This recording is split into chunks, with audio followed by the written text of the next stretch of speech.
July 1st, 2016. Just one day before her 36th birthday, the summer Atlanta heat clung to the evening air as Jokisha Brown sat in her Mercedes SUV outside a beauty salon on Cheshire Bridge Road.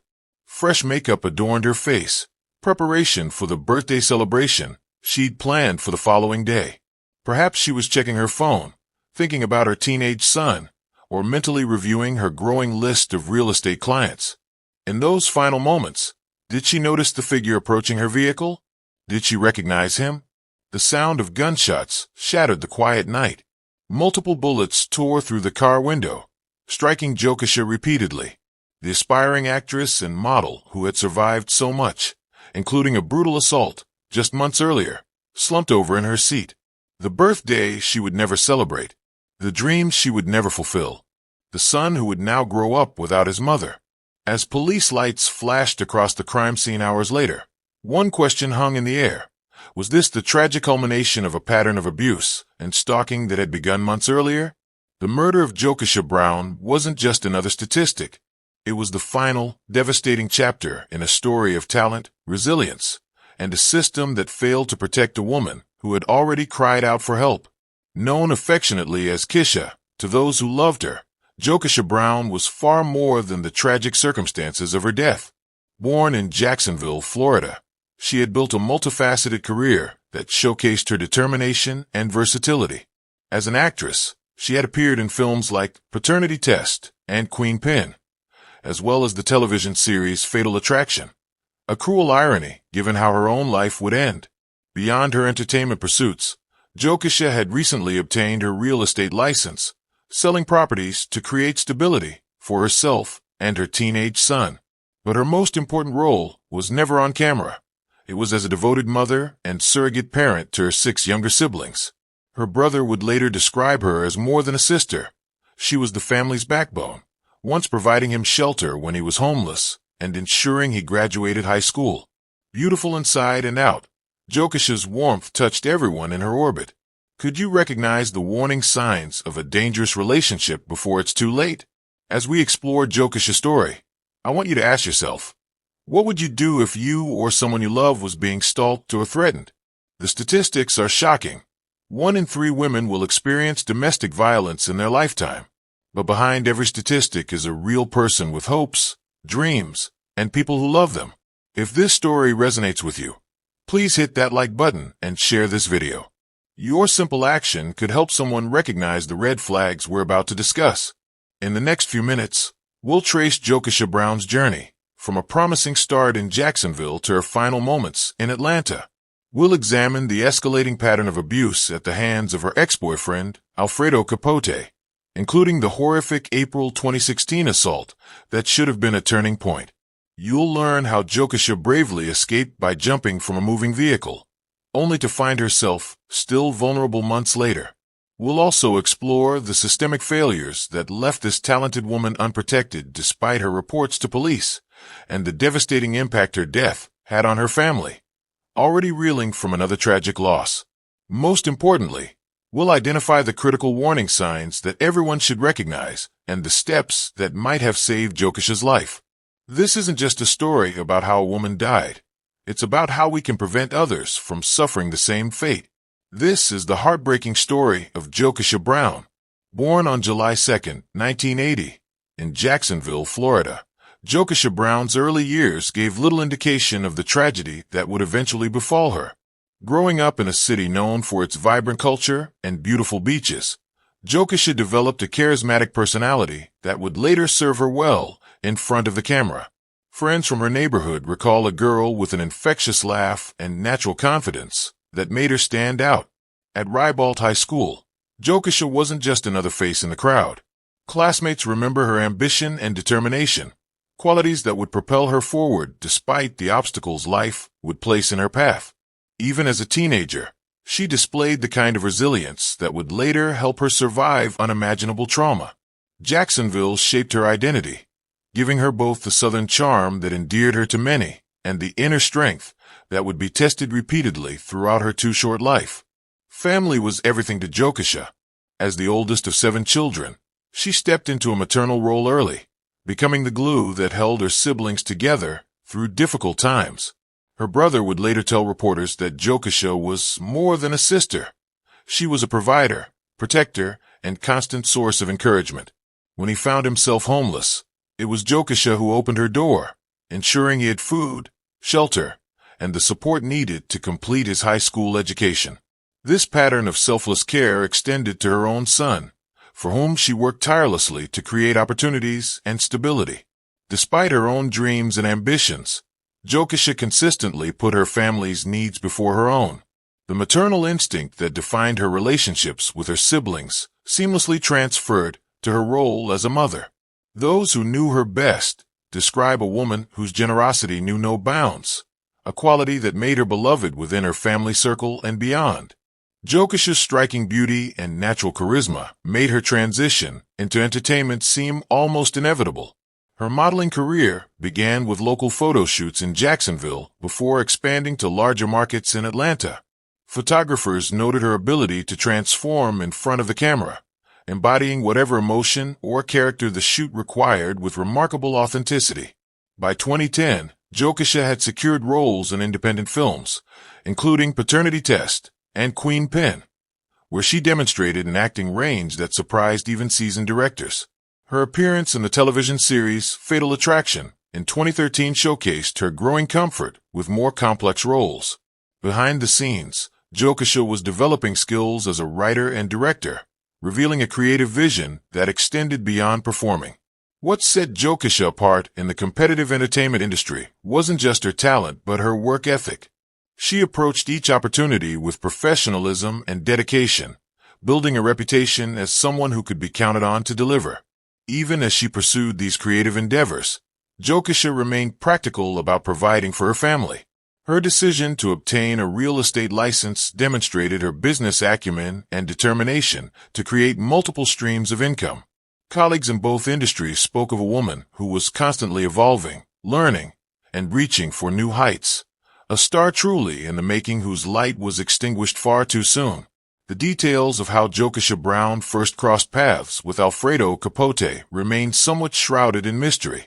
Friends recall that they met in Atlanta's entertainment scene around 2014, where Capote presented himself as a successful businessman with connections that could potentially advance Jokisha's career. And developing now, the search for the gunman who killed a popular actress and model. The memorial for the 35-year-old is growing in the same parking lot where she was shot. Channel 2's Taisha Fernandez is live in Northeast Atlanta for us. And Taisha, her friends held a vigil for her tonight. Wendy, about 25 people showed up and they stood right here, placing more flowers, candles, and balloons by this memorial. They were all in tears as they honored their friend, still wondering who murdered her. They robbed a child of their mother, and whoever was involved in this, they deserve whatever they have coming to the fullest extent of the law. A pastor led this prayer vigil in the Northeast Atlanta parking lot where Jokisha Brown was killed Friday night. She was a mother, an actress, a model, and a dancer. Many of her co-workers organized this vigil. I'm still in disbelief. I don't want to believe it. Friend Leah Dobbins said she used to dance with Brown. Dobbins said she stopped dancing because of the dangerous lifestyle. She believes that lifestyle contributed to her friend's death. It should be a wake-up call to everyone, change this lifestyle, just get out if you can. Loved ones told us Brown was getting into acting more. This is a play she starred in last year. She always got her makeup done at this studio, which is in the same plaza where she was killed. Dobbins believes whoever killed her knew that she would be here Friday night, the night before her birthday. They had to know her routine. Nearly everyone at the vigil had to wipe away tears as they placed flowers and candles at Brown's growing memorial. Just remember her kind, sweet spirit. She was silly. She loved to act. She loved to go after her dream. So just remember her for who she was. The initial attraction seemed to be built on shared ambitions and Capote's charismatic personality. In the beginning, those close to Jokisha noted that the relationship appeared loving and supportive. Capote would attend her auditions and photo shoots, offering encouragement and advice. He showered her with gifts and attention, creating the impression of a devoted partner invested in her success. Jokisha, always focused on building a better future for herself and her son, may have seen in Capote not just a romantic partner, but a potential ally in her professional journey. Little did she know that behind his charming facade lurked a dangerous predator whose true nature would emerge with devastating consequences. As with many abusive relationships, the red flags in Jokisha's relationship with Capote appeared gradually, disguised as concern or affection. Friends noticed that Capote began monitoring Jokisha's whereabouts, frequently calling to check on her location or showing up unexpectedly at her appointments. What he framed as just wanting to see you was actually surveillance, a common tactic used by abusers to establish control. Capote's helpful career advice slowly transformed into criticism, undermining Jokisha's confidence in her own decisions. He began isolating her from friends who had been supportive of her career, suggesting they were jealous or had ulterior motives. This isolation, cutting victims off from their support networks, is a textbook abuser strategy that leaves victims increasingly dependent on their abuser. Perhaps most telling was Capote's reaction to Jokisha's successes. When she landed roles or secured important real estate clients, his congratulations were often tinged with subtle put-downs or reminders of how he had contributed to her achievement. Financial control emerged as another warning sign, with Capote allegedly involving himself in her business affairs and questioning her spending decisions. The most alarming early indicator was his rapid mood swings, charming and loving one moment, explosively angry the next. These unpredictable emotional shifts kept Jokisha walking on eggshells, never knowing which version of Capote she would encounter. Like many victims, she likely rationalized these behaviors, attributing them to stress or passion rather than recognizing them as dangerous precursors to violence.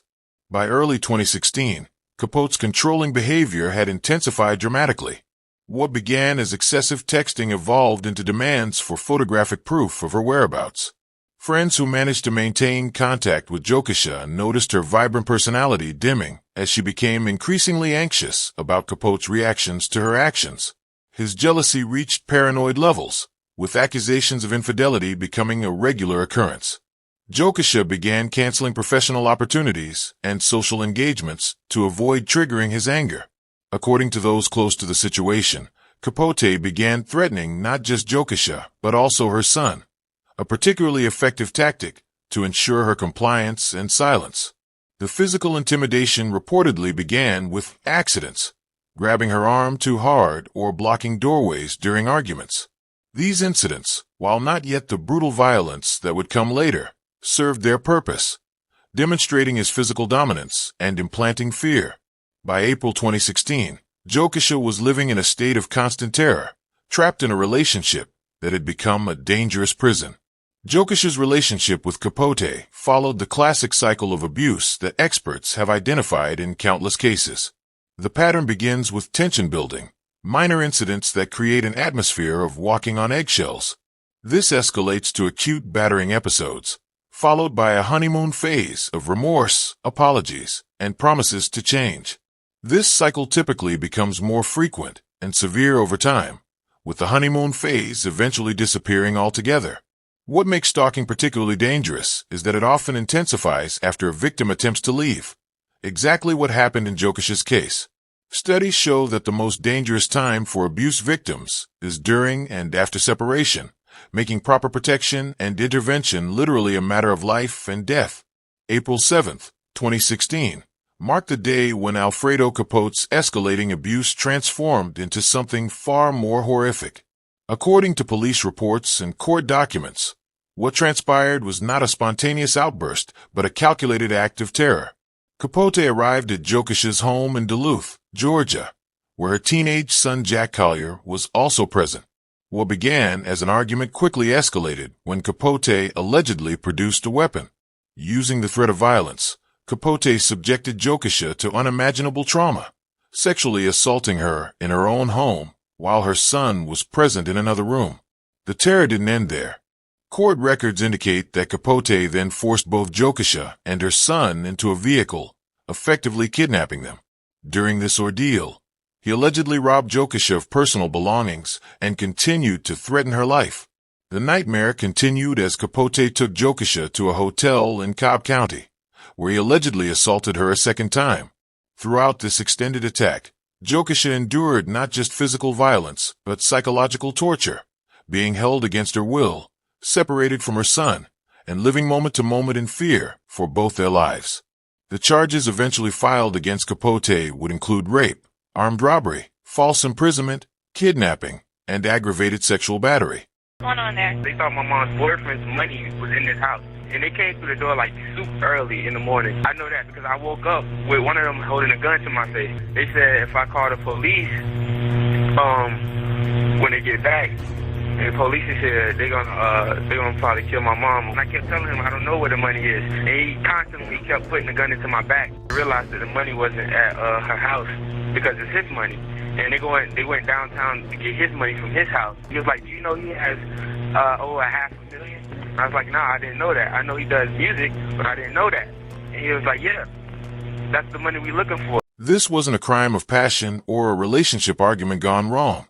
The methodical nature of the attack, moving locations, using a weapon, involving her child, reveals the calculated cruelty that domestic violence experts recognize as particularly dangerous. For Jokisha, this day represented the culmination of months of escalating abuse and the beginning of a desperate fight for survival that would ultimately end in tragedy. In a moment of extraordinary courage that would define Jokisha's fighting spirit, she seized a fleeting opportunity to escape her captor. As Capote drove with both Jokisha and her son still under his control, she made the life-or-death decision to jump from the moving vehicle. This desperate act, risking severe injury on pavement rather than remaining in Capote's clutches, speaks volumes about the level of danger she perceived. Injured and traumatized, Jokisha flagged down a passing stranger who became her lifeline.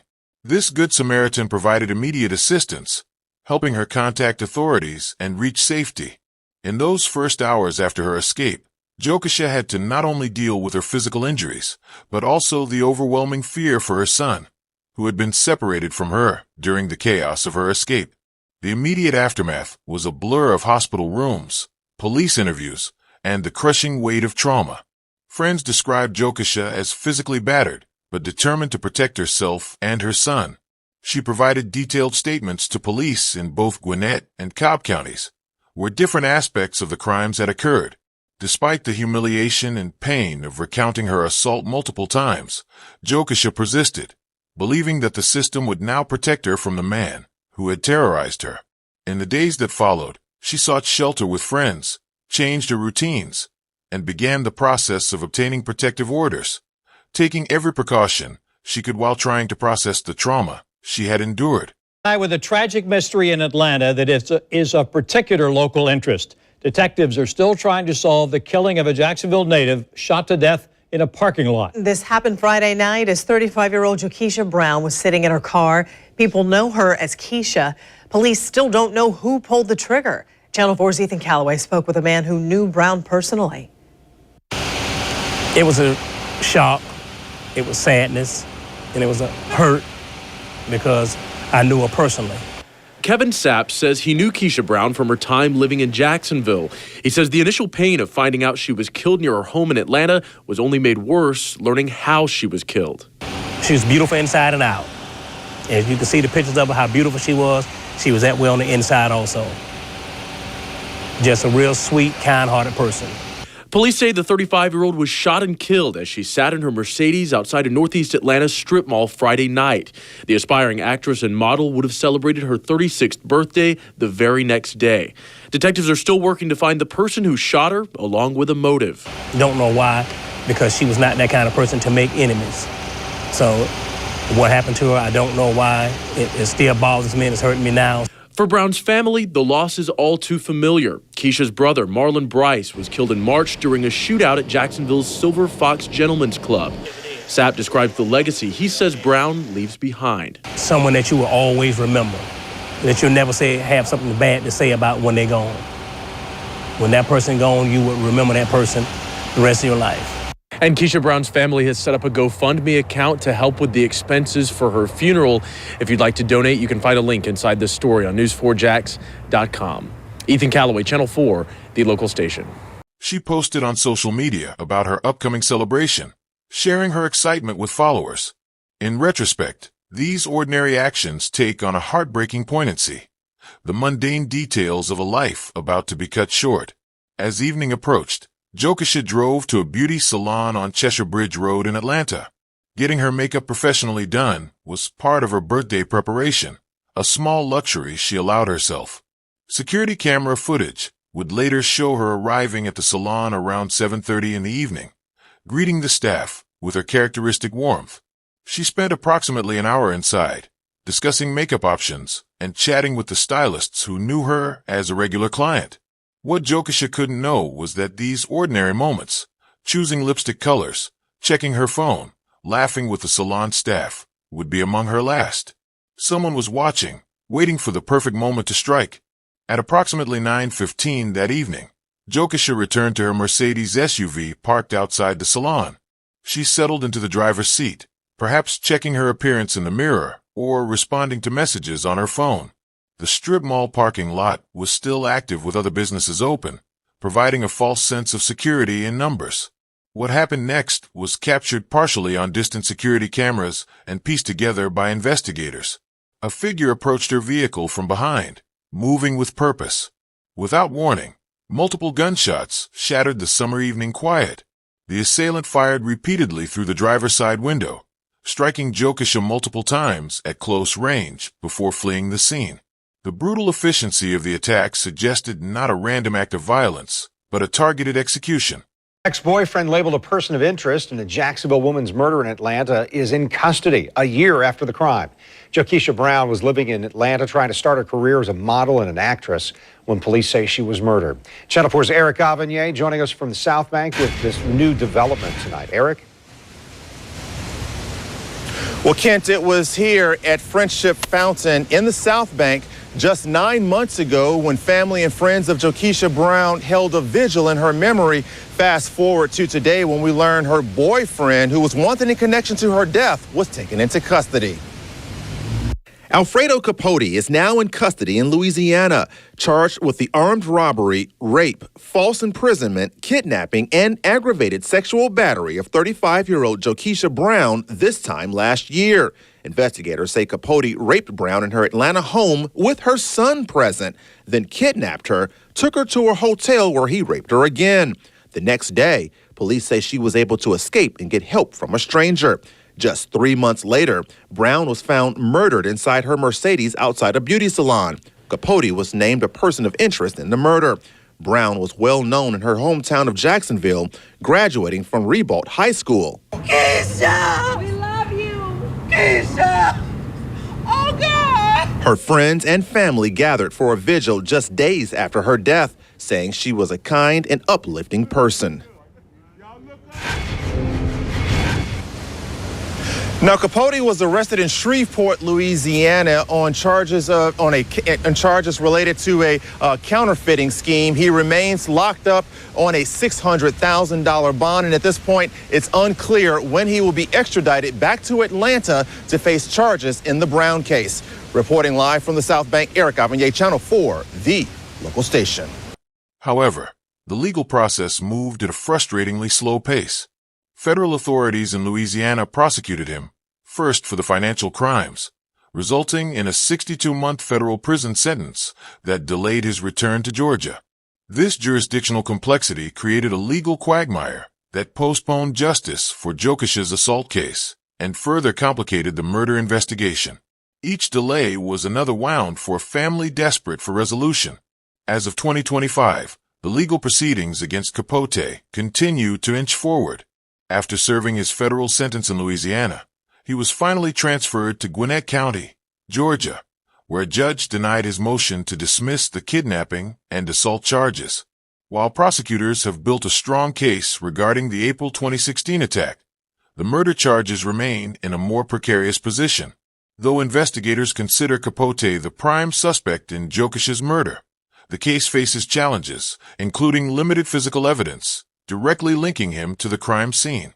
Jokisha's family continues to advocate for justice, attending every hearing and keeping her memory alive as they navigate a legal system that moves at a glacial pace. The tragic trajectory from Jokisha's assault to her murder highlights catastrophic failures in our systems designed to protect victims. The lack of coordination between jurisdictions created dangerous gaps in enforcement, allowing Capote to remain free despite multiple felony warrants. Resources for victim protection proved woefully inadequate. Protective orders without enforcement mechanisms become merely symbolic. Most critically, the system failed to recognize the lethality risk Jokisha faced.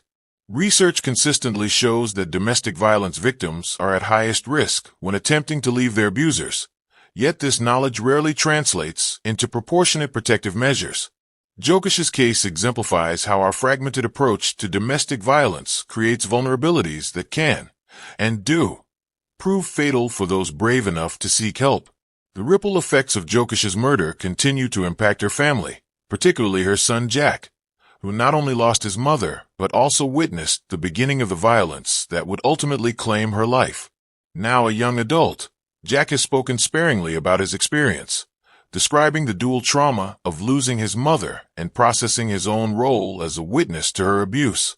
The burden of what-if questions weighs heavily on him, despite counselors' assurances that he could not have prevented what happened. Personality was as magnetic as her smile. She was just a great person, inside and out. You know, she walked in the room, she filled the room with her smile. Smile was just so beautiful. She was always so positive. She's just a great person overall, you know. She was a fine person. She lived with me for a brief period of time during her teenage years. She's been a fine niece.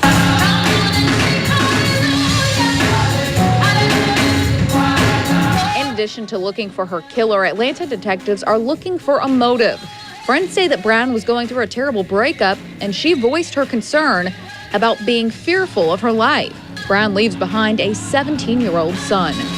Ashley Mitchell, Channel 4, the local station. For Jokisha's siblings, her death came as a second devastating blow, following their brother Marlon's murder just months earlier.